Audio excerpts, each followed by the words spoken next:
启世家。舒儿，从今日起，你不再是楚国公主，而是我秦国王后。大王，这是你在秦国的身份，好好珍重。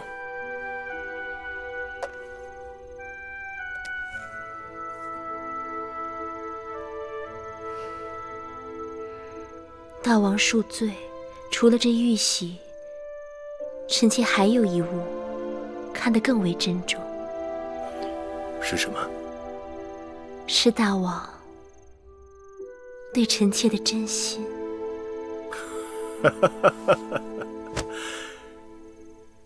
舒儿贤惠美貌，寡人对你一见倾心。只是不知舒儿何时何地对寡人有意啊？其实那日在东市，歹人行凶，大王拔刀相助，臣妾便把心交给了大王。既然如此，寡人定不负你。你新入宫，本该住交房殿，但那里自先王后去世，已久无人居住，需要整修，所以暂且在清凉殿住一阵子。此刻，寡人有几句话你要记住。你是楚国娇养的公主，嫁到我秦国，却比不得楚国奢华。你身为王后，要为秦国女子的表率，贤惠克己。你嫁到我秦国，便是秦国之人，要事事以秦国为重。你可能做到？夫君对我信任与倚重，我以重任，舒儿一定照夫君说的话去做。你刚到宫中，若有委屈，尽管告诉寡人，寡人定当为你做主。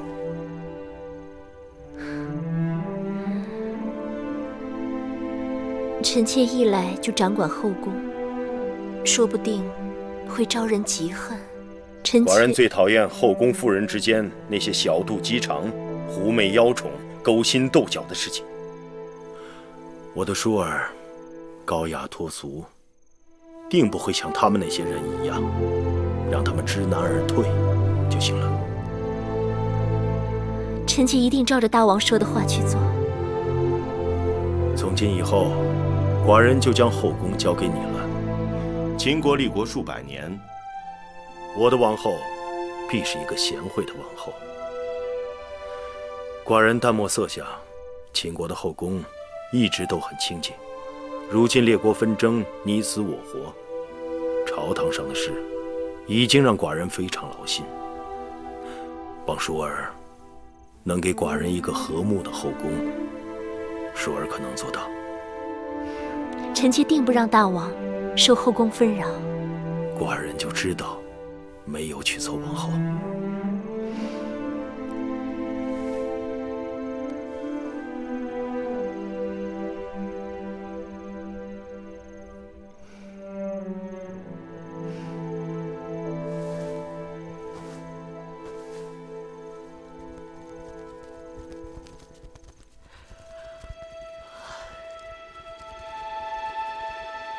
芈月妹妹，咱们3个人这一夜就这么守着吗？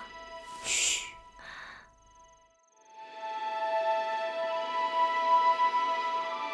身为应女，头3日依礼法都得这么在室外守着。反正就这3日，3日之后就由玳瑁、珍珠等贴身侍女打理了，忍忍吧。要不然咱们轮班吧，一个人先靠着板壁打个盹儿，另一个就守着，等到下半夜咱们再换。好啊，那孟昭姐姐和芈月妹妹守前半夜，我守后半夜，如何啊？不用了，这前半夜都快过去了，景妹妹也没休息多久，就由你和芈月妹妹来守上半夜，下半夜由我来守吧。谁看不出你的心思？应女陪嫁守夜，不过是为着夫君兴致来了，可以随时释放。上半夜大王必是和王后欢好，到了下半夜，谁守夜谁得便宜。我看你就省省吧，咱们打个赌，这一夜我们3个都白首。大王是不会叫任何一个人进去服侍的。那可不一定。你说这话真不知羞耻。你才不知羞耻呢！我只是堂堂正正把话说出来了，可不像有些人明明心里想要，却口不应心。行了行了，既然你们都想守下半夜，那我来守上半夜，你们先歇息吧。哼。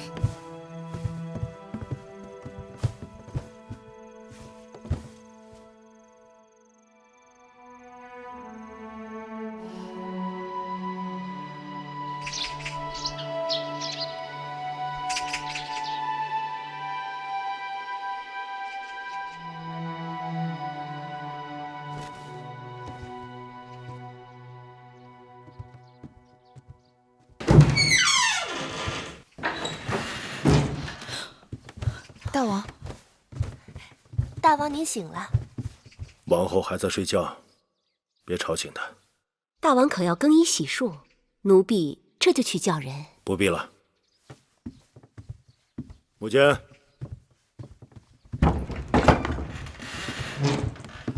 大王，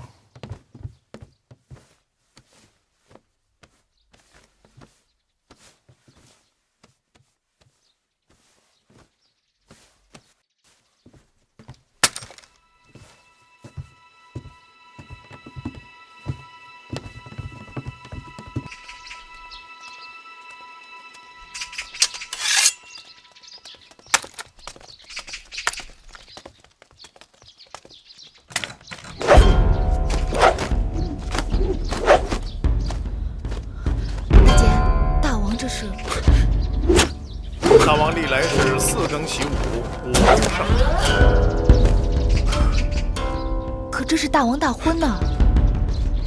芈月有所不知，大王又不是第1次大婚，过去也是这样。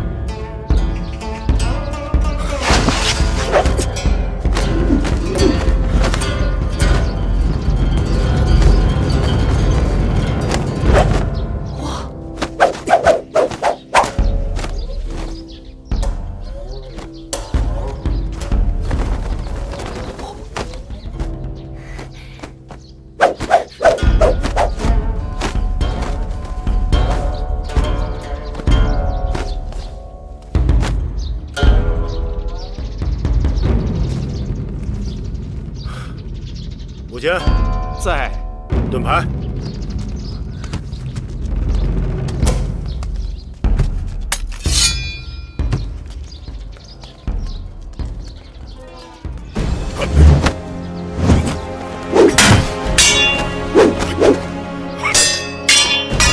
没想到大剑也有这么好的身手。师傅跟着大王上阵多年，每日陪着大王习武，这么多年下来，多少也能有些功底。常年累月陪大王习武，真是不易。1年4季风雨无阻，倒也行。哎，可眼下是夏季，若是到了冬季刮风下雪，4更起来，你们就更难了。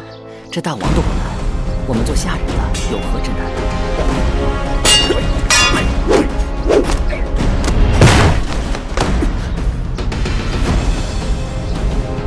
老奴僭越了，无妨，再来。是。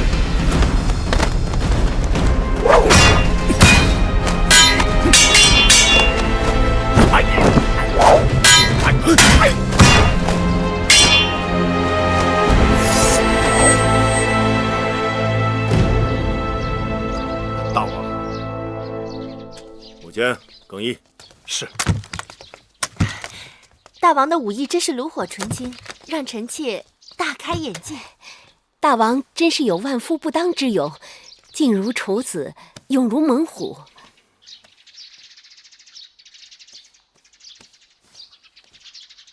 小丫头，王后还没醒，你该陪她多睡一会儿。是，大王。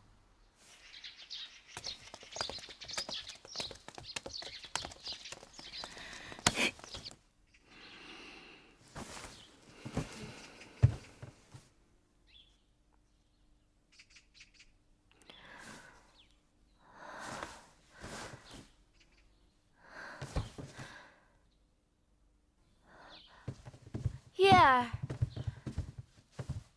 姐姐，姐姐，你起来了。妹妹，大王呢？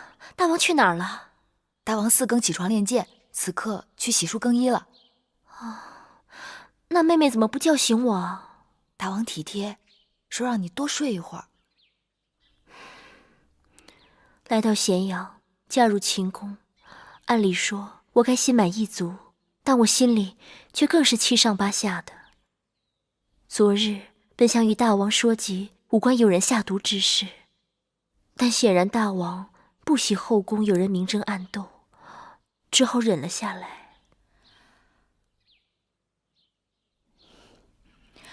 姐姐别急，以后日子还长着呢。唉，算了，不睡了。即使大王体贴我，但身为王后，更该服侍大王才是。你们快帮我洗漱更衣吧。是。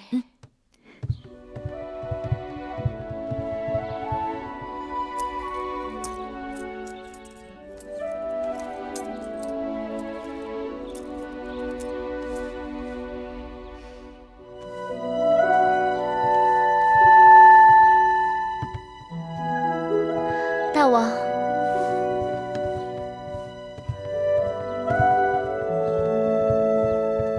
拜见大王，拜见大王，拜见大王。王后今日端庄秀美。大王，臣妾服侍大王用早膳。不必了，寡人还要去宣示殿处理政务。大婚3日不是免朝吗？寡人只是去处理政务，5时会与你一同用膳，之后要去宗庙祭祖，过1日还要在后宫接受朝贺。永香令过会儿会向你禀示。是。香儿、慧儿，拜见芈月。起来吧。谢芈月。这是葵姑，这是我弟弟魏冉。你们叫我小冉就行。从今以后，你们就跟着我们了，无论好坏都是我们的人。我不会苛求你们，但也请你们自重。秦宫有秦宫的规矩，一荣俱荣，一损俱损。不懂之处，问葵姑便是。是。下去吧。姐姐，我出去玩了。好，别跑远了。哦。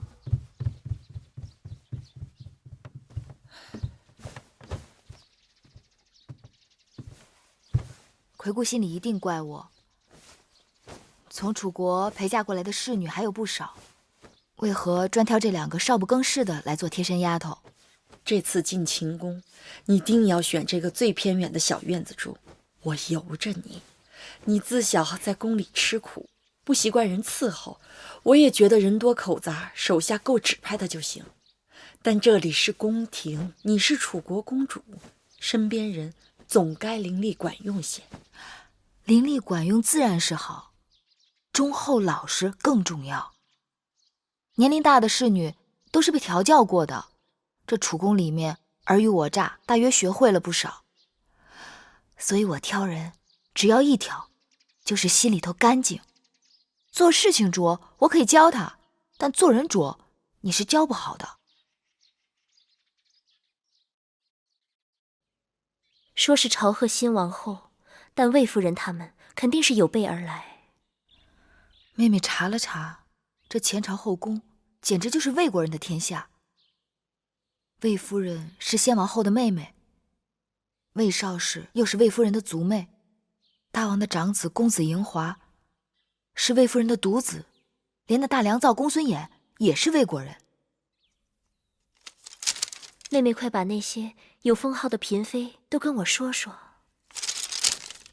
听说大王素不好色，宫中嫔妃不是先公所赐，就是与先王后大婚时的应女和各国送的美人。唐夫人资历最老，大王少年时就跟着大王了。大王登基之前与魏国联姻，魏夫人随着先王后嫁到了秦国。大王登基后不久，魏王又把樊少氏和魏少氏送给了大王。另外，魏良人、国美人分别是东周公和西周公所送，除了病故的和犯了宫规被夺了位分的，宫中有封号的也就这些了。外人都传，眼下大王最宠爱的是樊少使和魏少使，樊少使也是刚刚有了身孕。这些人之中，也不知道他们对我们都是什么心思。眼下不管他们千条妙计，姐姐只守一定之规。赏赐的东西我有准备，姑姑，去把那东西拿来。是。珍珠，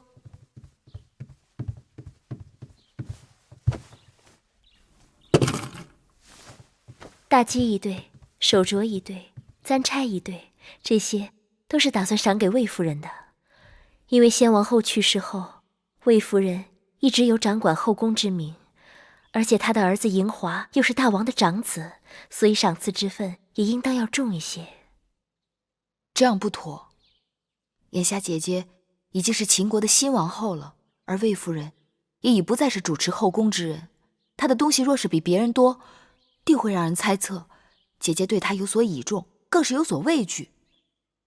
依我看，她的东西应当与别人一样，这样让仰仗她的那些人知道，如今后宫的主人已不再是魏夫人，同时可以让众人知晓，新王后对大家一视同仁。就照你说的办。珍珠，按照赏赐的人数到我的嫁妆中挑选出来，一人一份，全都一样。是。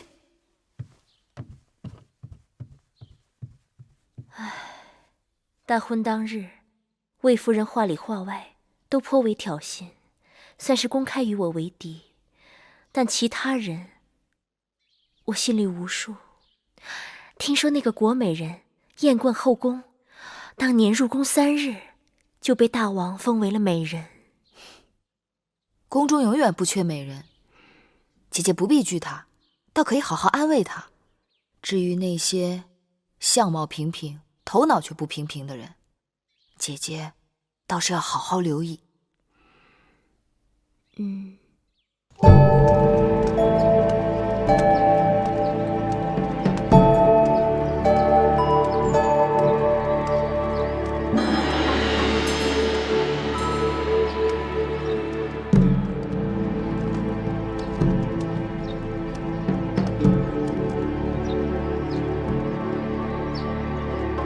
臣妾拜见新王后。各位姐姐免礼。谢王后。臣妾恭迎新王后入殿。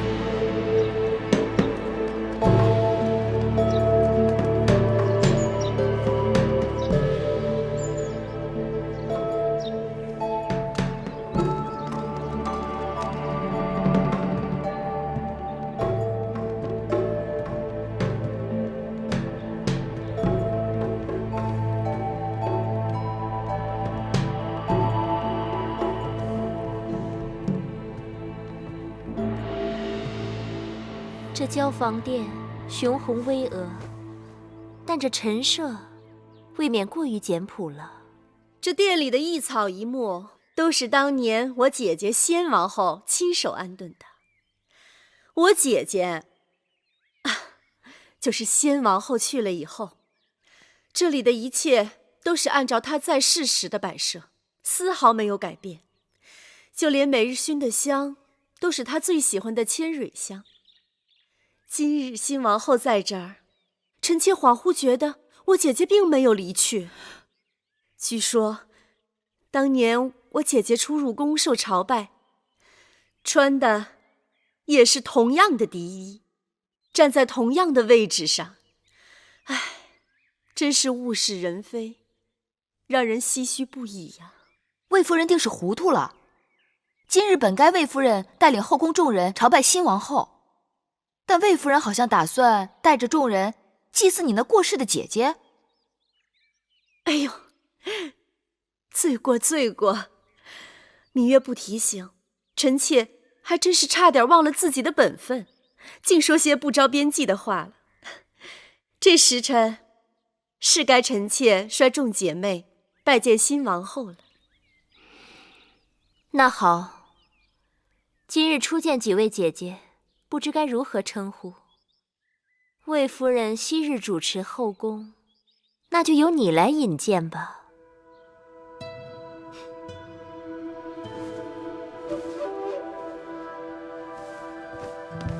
臣妾魏氏拜见王后。王后应该是知道的，我与先王后是一母同胞，大王恩赐，册封夫人，生公子华。这位是唐夫人，在后宫之中，唐夫人的资历最高。唐夫人是唐国之后，公子焕之母。大王还是太子的时候，就已经开始服侍大王了。拜见王后。唐夫人免礼。谢王后。这是魏良人。拜见王后。免礼。早就听说魏良人才华昭昭，多谢王后。王后，这是国美人。拜见王后。免礼。谢王后。我知道国美人，美艳倾国。王后谬赞。这位是樊氏，魏国人，封少使。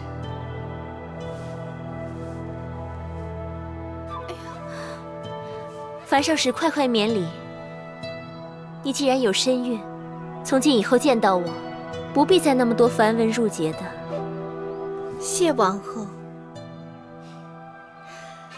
这位是我的族妹，魏少使。拜见王后。免礼。谢王后。魏国果然出美人。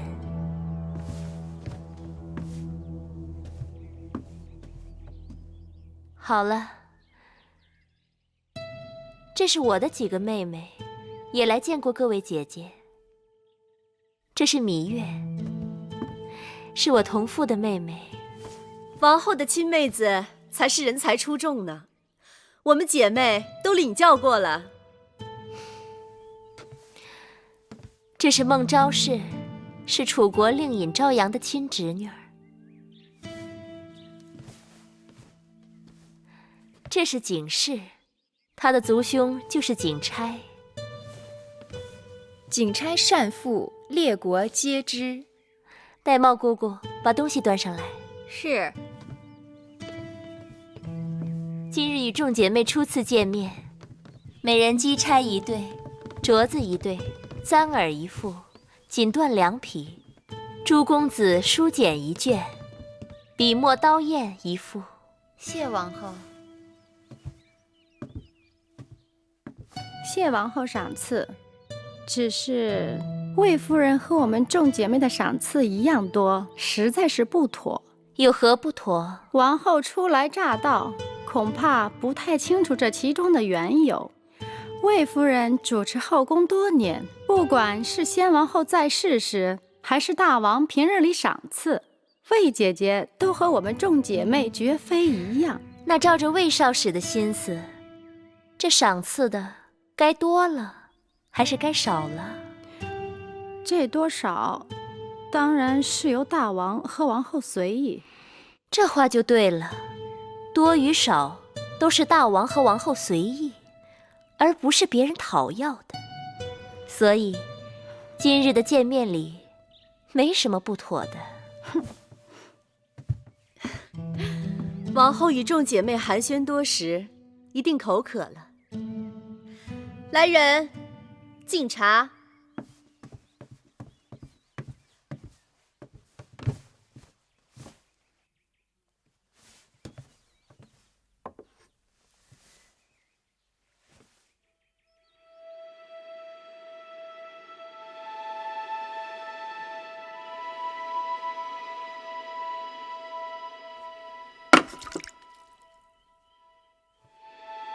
哟，王后怎么不喝呀？你看这茶，细秀如眉，状似兰花，色泽清脆鲜润，白毫满披。这可是茶中的极品，是大王赐给臣妾的好茶。王后不喜茶水过烫，何况好茶要配好茶具才妥当。芈月当心，这是先王后最喜欢的茶碗，就剩下这么一对了。哎呀，芈月，这可是先王后的遗物，芈月此举冒犯故人，大为不敬。既然是先王后的遗物，那你们应当好好收藏供奉才是。随意端上这茶碗给新王后敬茶，看来是你们不敬在先。先王后亲切和善，谦逊有礼，让我们众姐妹无论何时总忍不住睹物思人。又加之今日新王后接受后宫朝贺，姐妹们是希望新王后在后宫之中成为众人表率，恭谨谦和，不输给先王后。先王后左右逢源自然是好，但作为后宫楷模，新王后不但要待人一团和气，还要守正不阿，不然是非混淆，黑白不分，这后宫岂不乱套了？你这是指责先王后是非不分，黑白不辨了？我的意思是，行事个人有个人的气魄。你只是个应试陪嫁，无名无分，怎么如此这般放肆？芈月说的话就是我的意思。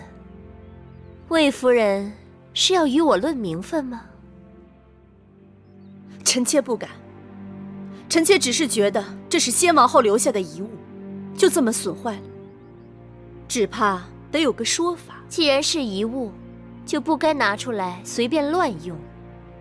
所以说，还是魏夫人不够真爱。从今日起，这交房殿里里外外所有先王后的旧物，都送到先王后的2位卫士妹妹们房中去，让人摆放整齐，设炉焚香，以方便2位姐姐每日睹物思人。至于这控制下来的交房殿该如何布置，我另有打算。今日交房殿好热闹啊！拜见大王。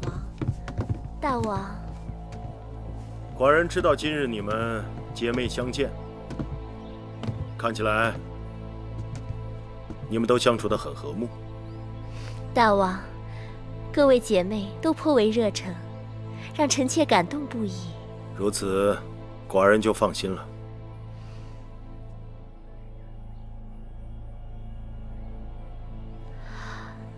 大王，2位卫士姐姐向臣妾述说了他们对先王后的思念之情，臣妾想请大王恩准，将这交房殿先王后所遗留下来的东西，都赐给2位姐姐保管。这交房殿久无人居，臣妾想重新整修布置一番，也让大王看个新鲜。你是寡人的王后，这些许小事，你自己做主便是。是，大王这么说，臣妾就安心了。妹妹真是令我刮目相看。今日若不是靠妹妹的才智，很难打下卫氏姐妹的气焰。其实她们并不惧怕我一个小小应试，能让她们低头的，还不是因为姐姐的位分。大王想要一个清静的后宫，我也并非妒忌之人，容不得大王与别的女人亲近。我只是厌恶那些想要算计我的人罢了。倘若卫氏姐妹真能看在我的位分上夹起尾巴做人，我也会放他们一马的。只怕难遂姐姐心愿，他们想要的永远比姐姐能给的多。妹妹看到魏夫人脸色了没有？白了又青的。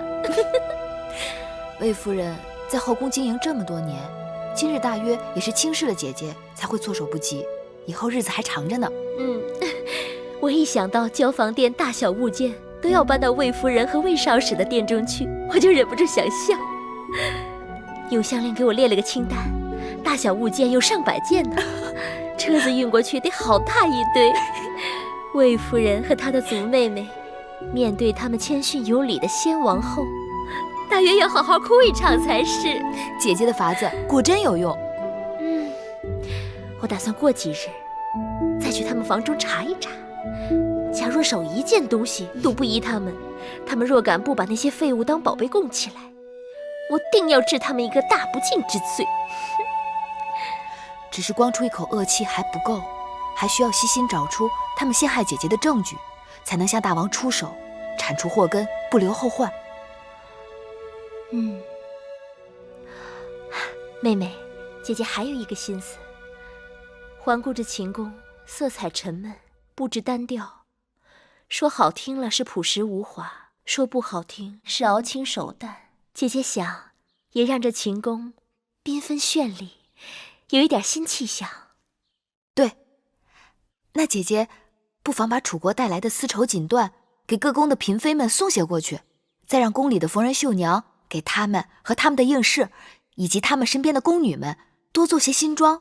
另外，既然姐姐要重新修整交房殿，那不如里里外外都按照姐姐喜好的楚风来陈设，让人耳目一新，有另一番天地。哼，别提了，这里简直就是魏夫人的天下。你看各宫嫔妃在魏夫人面前低眉顺眼，曲意奉承的样子。魏夫人也是依仗先王后的威风欺负人惯了，她的势力虽盘根错节，但也并非牢不可破。宫中的嫔妃都是来自诸国，各有各的厉害，各有各的心思。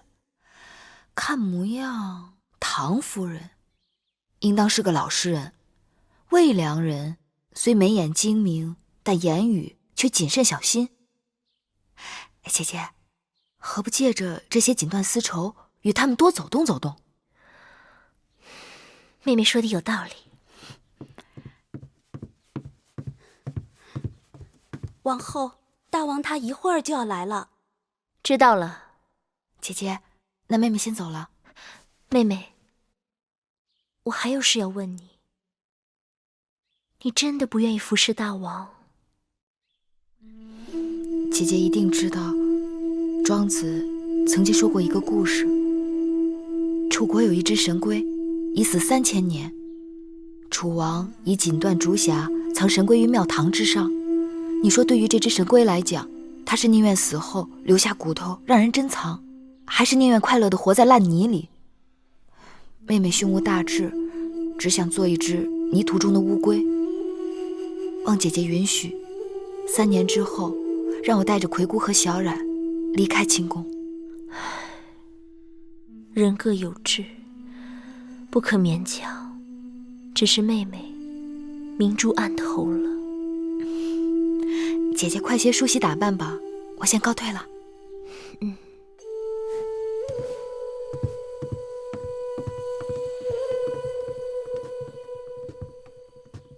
王后，今日的情形，奴婢在一旁都看见了。王后的确是赢了一局，可那个芈月的风头，简直盖过了王后。你也该看到了，当时除了月儿，无人能帮我。月儿不争宠，不要名分，你还要她如何？奴婢多嘴了，王后息怒。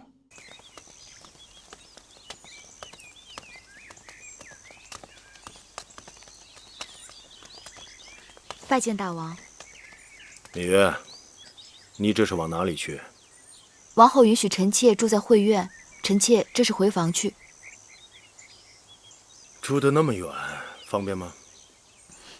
臣妾自小喜欢清静，若离永巷太近，会觉得不自在。这次寡人见你，似乎拘束了很多。第一次见面时的那个小野丫头，上哪里去了？臣妾长大了，再也不能像从前那样年幼无知了。这与寡人上次见你，似乎没隔多久啊。有时候人长大，只是一瞬间的事情。你既然是王后的陪嫁，并已入秦宫，衣着何苦这样简朴？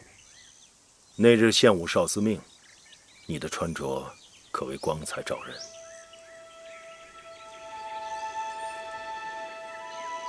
大王该知，士为知己者死，女为悦己者容。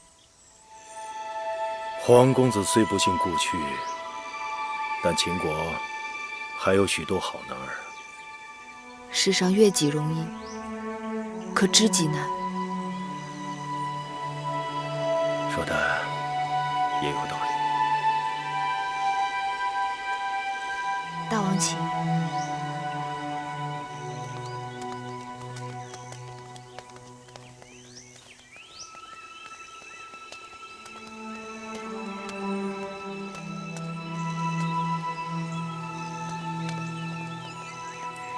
大王对芈月有兴趣？不是你想的那种兴趣，老东西。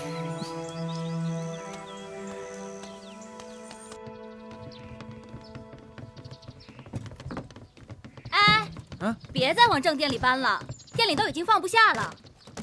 那放哪里啊？这些都是什么东西？拿去当劈柴烧都没人要。大王的旨意，凡是先王后遗留下来的物品，都要由魏夫人和魏少使小心保管。哎，你不必跟他说了，他也是听差办事。去吧，放到偏殿的库房里。是，都搬到库房里去。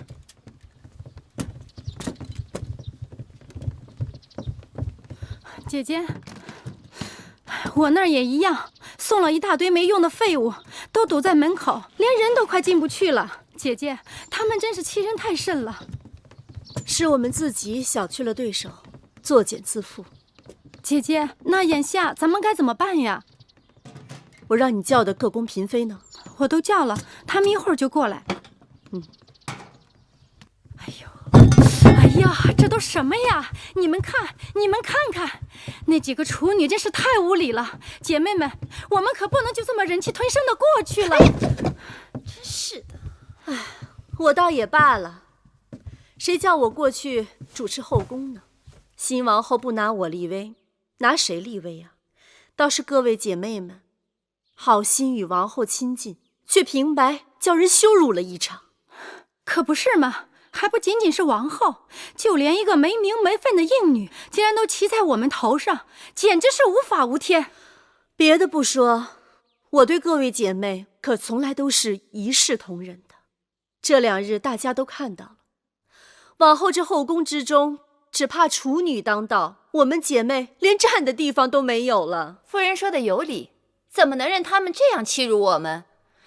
要让他知道，谁才是后宫之主。就是。唐姐姐，魏妹妹，樊少使，你们怎么不说话呀？我能说什么？她是王后，后宫只能她说了算。咱们认命吧。凭什么认命？不认命又怎么样？樊少使，你说该如何？夫人说了这么久，我还是没有明白夫人为何生气。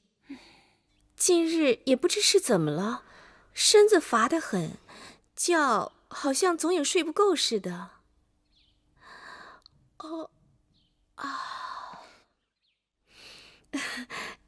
各位姐姐笑话了。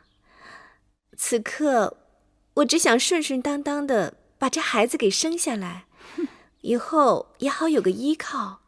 至于这件事怎么办呢？夫人说如何，那就如何吧。樊少使真是娇贵的出奇呀，肚子里有喜，这是好事。人怎么却因此变得糊涂了呢？魏夫人不怪罪就好了。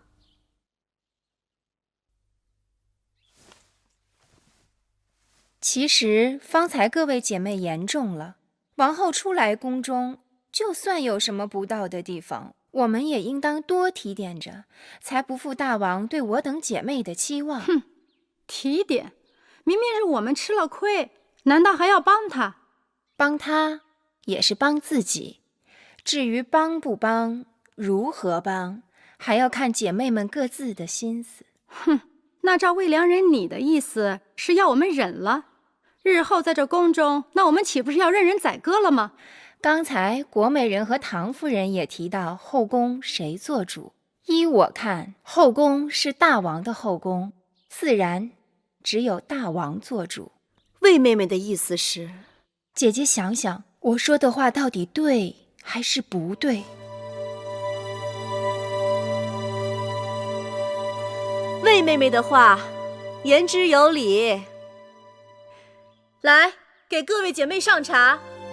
是。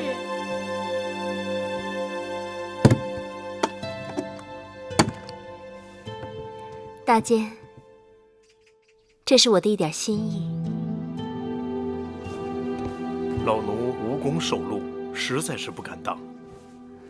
大监客气了，您是大王身边的老人，照应大王多年，当然有功。那老奴就不客气了。我请您来，一是因为我从楚国带来了上好的茶叶，请您品一品。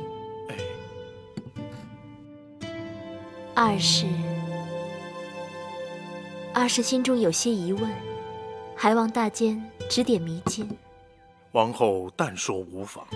宫中都说唐夫人是服侍大王最久的，先王后在世也就罢了，先王后不在了，她既有儿子，位分又高，为何这后宫当中全都由着魏夫人一人说了算？其实这并不奇怪，唐夫人当日就不曾受宠过。大王做太子时，后宫素来只倚重一人。是谁啊？是大王长姐嬴夫人。大婚那日，王后理应见过。因大王母后过世很早，长姐待她如母，姐弟情深。后来嬴夫人出嫁到了魏国，为魏太子妃。那年马陵之战，魏国被齐国重创，我大秦趁势出击，夺得了魏国河西的大片土地。那时战事的主要消息都是由嬴夫人传递回母国的。后来事情泄露，魏太子，也就是当今的魏王大怒，将嬴夫人休婚，并将她驱逐回了秦国。那再后来呢？嬴夫人就再也未嫁。她自己虽然未曾生育，却为大王抚养了大公主，并替大王掌管了后宫的一些事务。大王极其敬重她，就连先王后在世时都让她3分。先王后过世前，嬴夫人的身子就不似过去了。先王后过世后，因魏夫人是先王后的亲妹子，又有些长世之才，于是就名正言顺地掌管起后宫的事务。嬴夫人为此就搬到了大王赐给她的北郊行宫去住了。依大监看，我是否该抽时间去探望她？嬴夫人喜清静，不去也罢。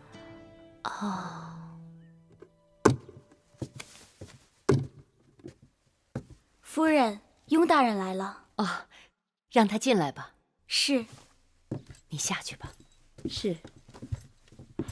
雍瑞拜见夫人。雍瑞，你来得正好，快过来吧。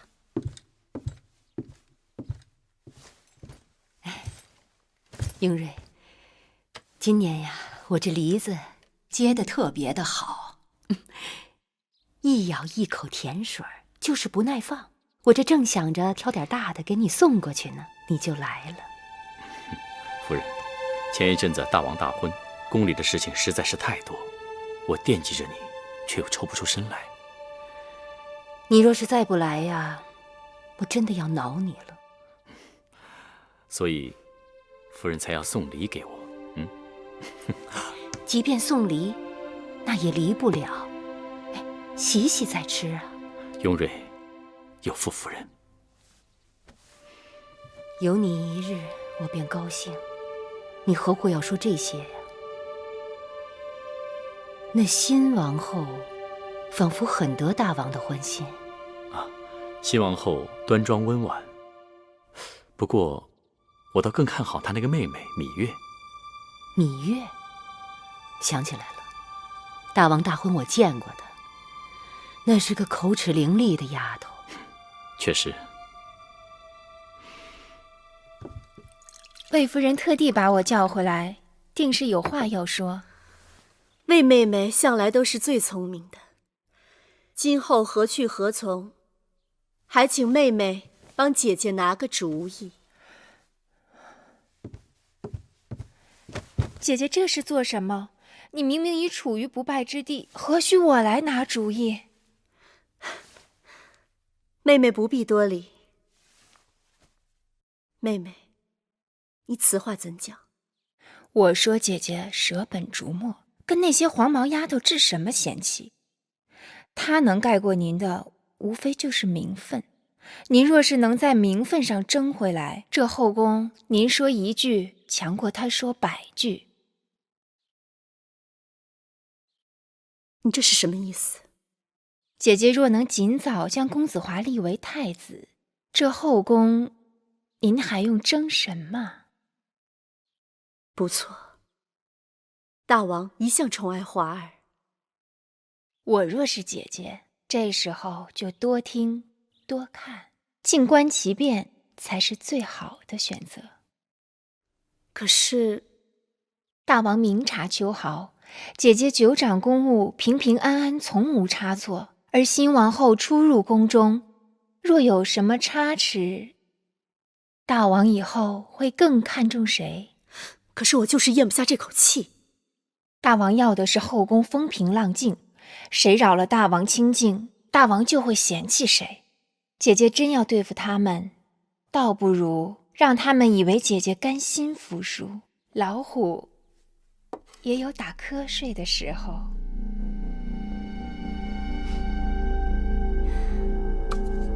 魏良人不愧是出身魏国，当真是有鬼谷子之才，得纵横心术啊！我这也是班门弄斧，大主意还要姐姐自己拿。夫人，彩绿，有话直说。夫人从来都对后宫的纠纷躲避三舍，今日为何要给魏夫人出主意？我们的母国在诸国当中最弱小，不仅要依附魏国，还要看其他强国的脸色行事。我在宫中同出一辙，既不能得罪魏夫人，还要看其他嫔妃的脸色。母国国君盼我能在大王面前说上话，父亲母亲盼我能在后宫左右逢源，真是难呐。可给魏夫人出主意，就会得罪了新王后啊。魏夫人向我讨主意，我怎能不敷衍她？新王后是不是得罪得起，还要看。再说，我给魏夫人出的主意也算不上任何主意，不是吗？是。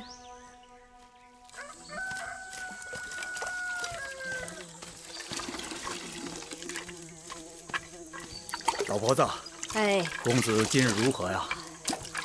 好多了，喝了碗粥，也能起来走动了。哦，多给咱弄点蜂蜜水，那东西养人。哎，啊。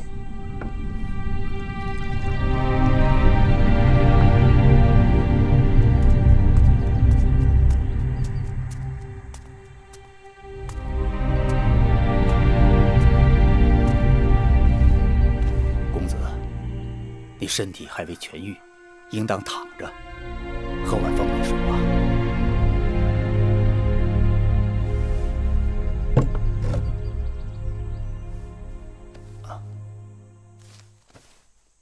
老伯，我在你这里已经住了多日了，请你告知我的伤到底怎么样？公子命大，虽然受了伤，但不致命。那我是如何伤的？在秦国的时候，我在河边遇到了你，你一身是血，身上有伤。后来啊，我把你背回了家，替你疗伤。我们养蜂人居无定所，我就带你到了这儿。那这是哪？这是魏国呀。魏国。哎，这兵荒马乱的，幸亏那日啊，你遇上了我。不然你早被野狼撕巴着吃了。老伯说在秦国救了我，那我应该是秦人。那我是谁呢？我姓谁名谁？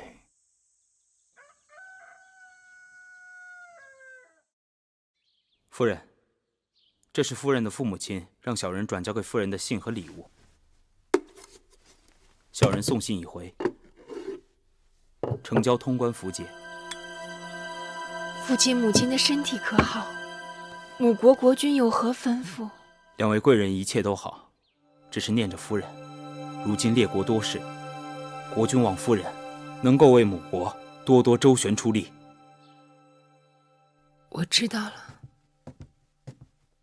夫人，芈月来了。你们先下去吧。小人告退。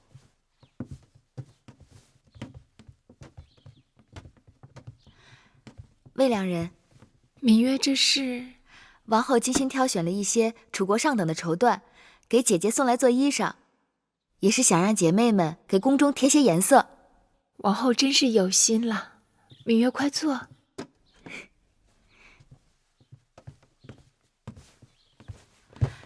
方才离去的可是魏良人的家乡人。母国来了信使，带来了父母亲的信。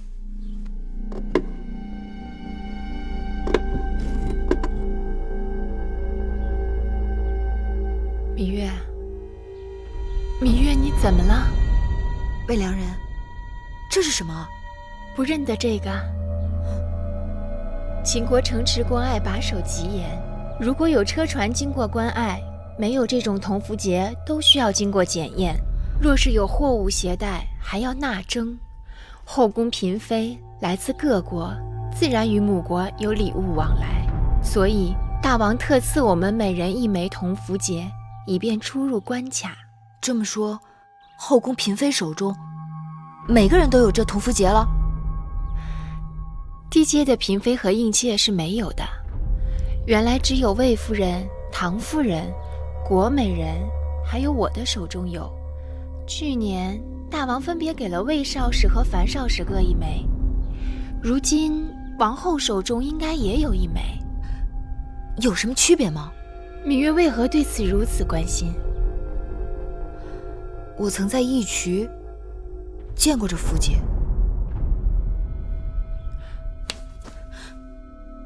魏良人可愿教我，如何才能分辨出每个人手中铜符节之区别？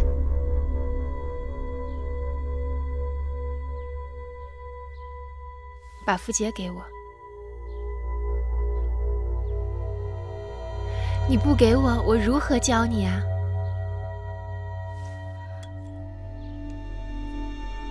芈月，看清楚了吗？这个位置是一个魏字，是国名。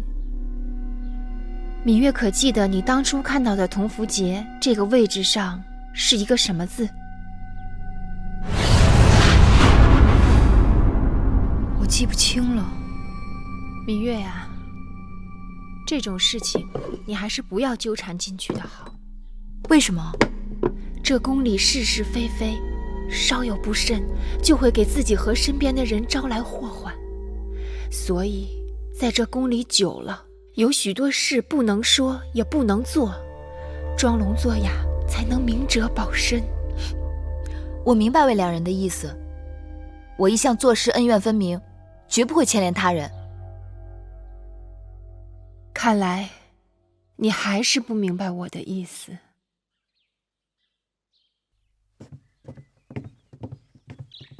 姐姐，大王有没有给过你1枚铜符节？是，大王曾告诉我说，宫中位分较高的嫔妃们都有这样一个通关的铜符节。拿来给我看看。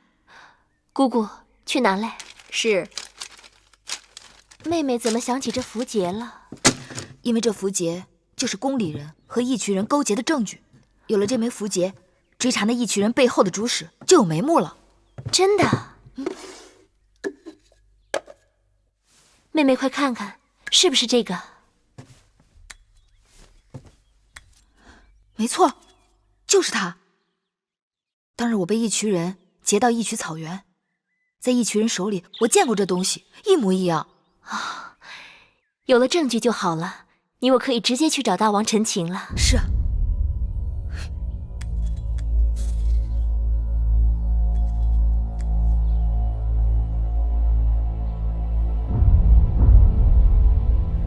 既然你看到了那枚符节，你可有看清楚了符节上的字迹吗？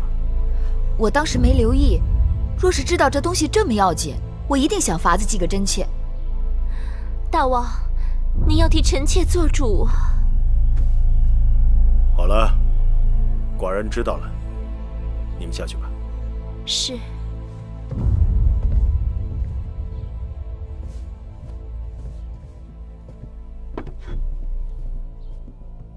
一区人手里竟然会有我大秦通关的符节，倒真让寡人心惊。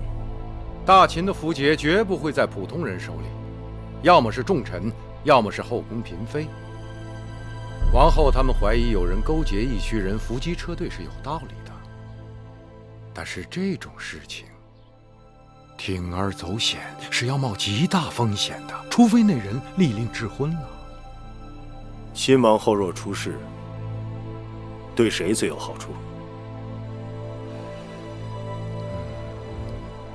你们都下去吧。是。说。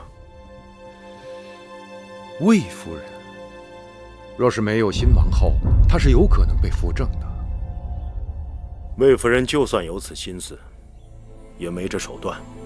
那会不会是大良造？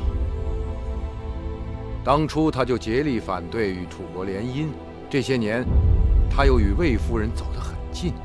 魏夫人和大良造都是魏国人，他们两人在魏国就相识，平日来往密切，也有道理。大王，公孙衍身为大良造，权倾朝野，手中的权力几乎与商君无异。当日先公封商君为大良造，将国政尽付商君，为的是支持商君变法。而公孙衍对国家的作用却远不及商君。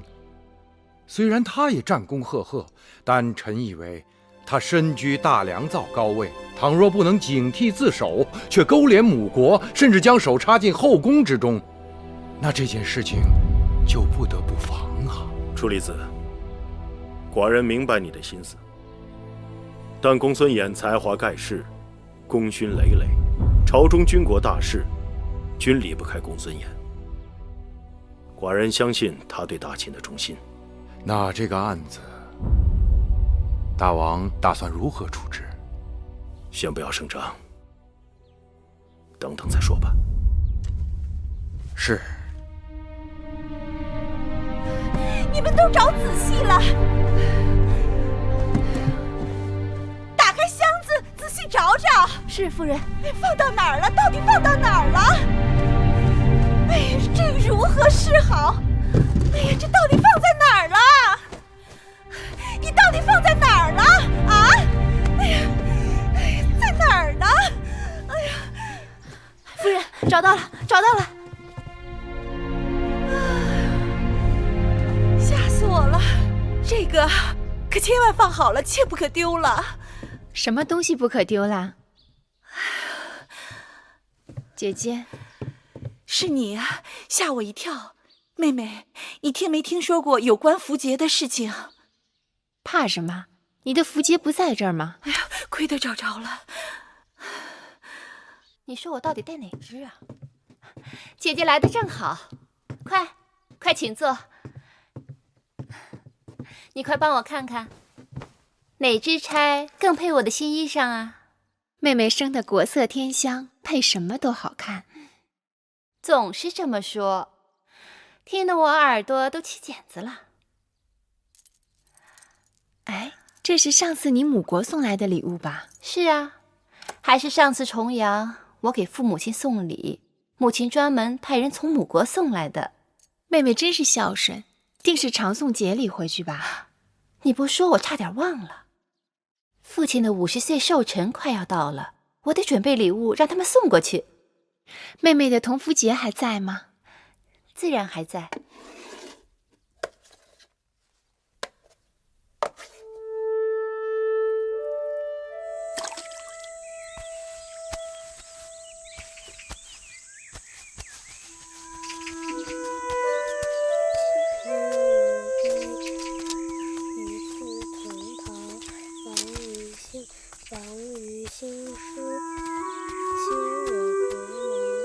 到哪儿了？契约无一，与子同袍。王于兴师，修我戈矛，与子同酬。好玩。回去背书去。我不，我和姐姐一起玩玩。我不是在玩泥巴，我是在做重要的事情。哦，你做的是什么？那么重要？我做的是符节。做符节有什么用啊？做符节是为了找人，找我们的敌人。我们的敌人在哪？在这宫里，藏在看不见的地方。小冉帮姐姐找，好不好？好啊。不过姐姐先要考考你的功课。首先你要明白你刚刚背过的《无衣篇》的旨趣。这首诗讲的是什么？说的是秦人征战，兴王师，修戈矛，在战场上与战友们分享同一件衣裳，他们同心协力，一致对敌。请问魁姑在吗？你找他何事？我来找他借个绣样。哦，他在屋里呢。我也来弄一个。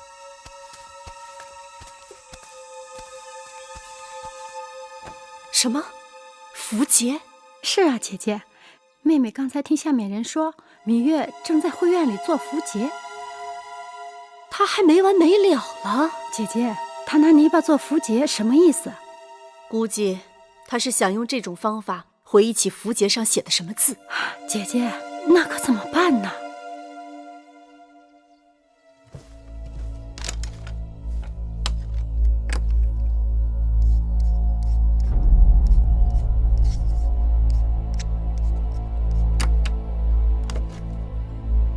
采凡，奴婢这就去办，速去速回。是。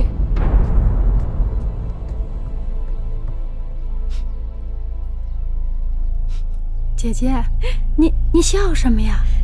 你刚才跟我说，芈月她偷做符节。是啊，偷做符节这事儿，说大可大，说小可小，这可是个机会。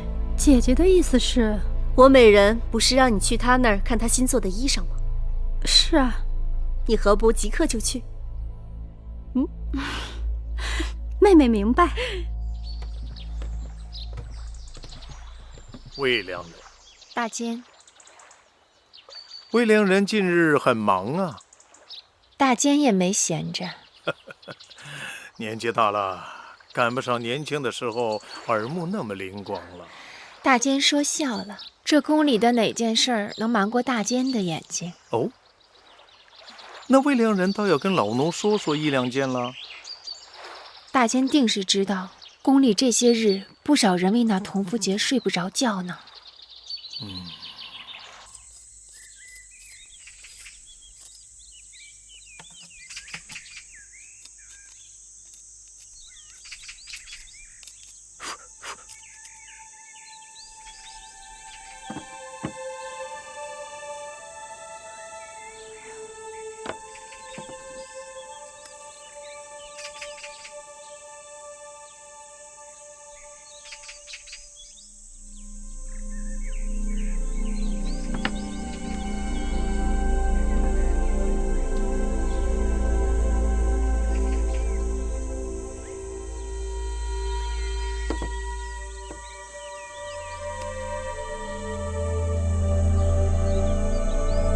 这就是过关的符节，拿给他们看。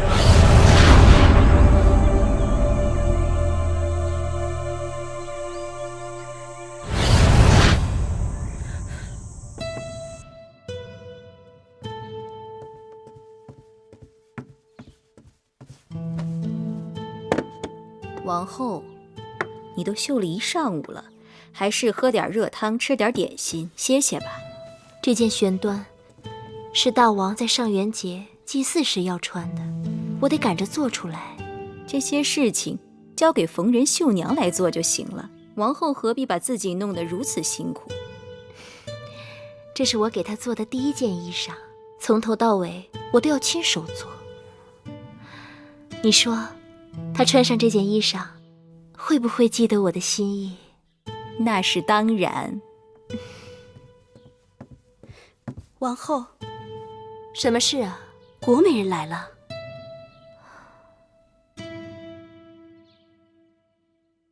请他进来吧。是。